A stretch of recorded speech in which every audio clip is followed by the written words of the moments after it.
Mr. Massie, seek recognition. I move to strike the last word. Gentleman is recognized. Mr. Chairman, this red flag law that's being marked up today is unconstitutional, it's hurtful, it's redundant, and I'll walk through each of those here in the brief time that I have. First of all, it's unconstitutional. My colleague already conceded that 17 to 19 states have already implemented similar laws. That's because this is the domain of state law. This is not the domain of the federal government. In fact, the Supreme Court struck down the Gun-Free School Zone Act prior because they tried to use it, somebody tried to use it for a gun that hadn't been in interstate commerce. And so this bill already admits to its unconstitutionality because two places in the bill, it tries to allude to interstate commerce, and it knows that this has nothing to do with interstate commerce, so the authors of this bill. So it's unconstitutional because it takes the authority of the states, it violates the 9th and 10th Amendments in that regard, in addition to the Second Amendment. But more importantly, it violates due process.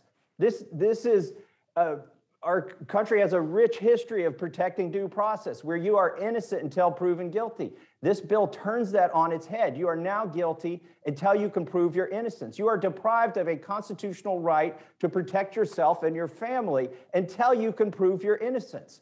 This is ridiculous and unconstitutional. And here's why it's hurtful. Already, one of my colleagues on the other side of the aisle has said that this will prevent suicides. The problem is it doesn't prevent suicides. People who are having suicidal thoughts will not express those. If this bill they will not tell others that they are having these concerns about harming themselves, because this bill puts them in jeopardy. If they so much as tell a family member or a friend that they are having suicidal thoughts, then they know that their guns will be taken away by the federal government. So there's an incentive now for them to cover this up, to not disclose their thoughts, their hurtful thoughts, maybe to themselves or others. And this goes for police officers too, who know that if they lose their right to own a gun, then they're no longer employable, or security guards. So they're going to hold all that inside. They won't seek help, and you will have more suicides because of this, because this bill is going to presume they're guilty until proven innocent. Now, why is this bill redundant and unnecessary? Because every state in the union, all 50 states, have bills that are sometimes referred to as the Baker Act. In Florida, they call it the Baker Act.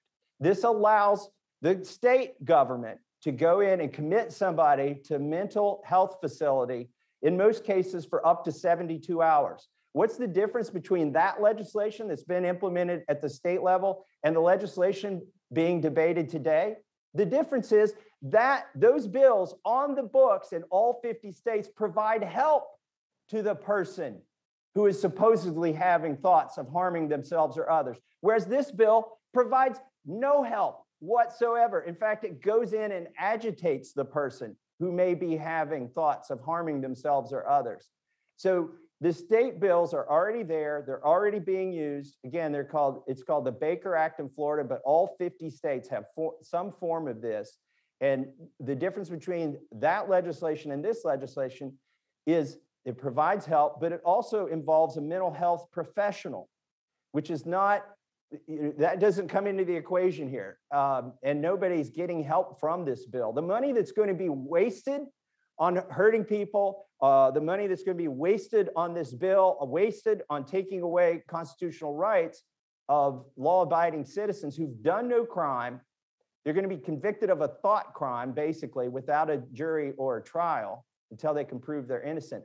That money should be taken and used to provide mental health assistance to the people who we are supposedly concerned about.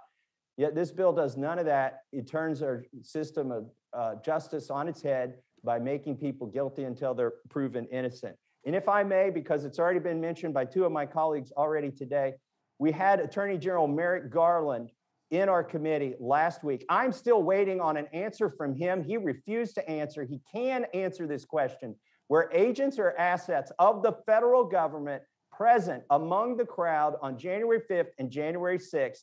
If they were they agitating for the protesters to enter the building? And if so, did any of them of those federal agents or assets enter that building? Merrick Garland said he can't answer that question. He absolutely can answer that question. He owes the American people the answer, and I yield back.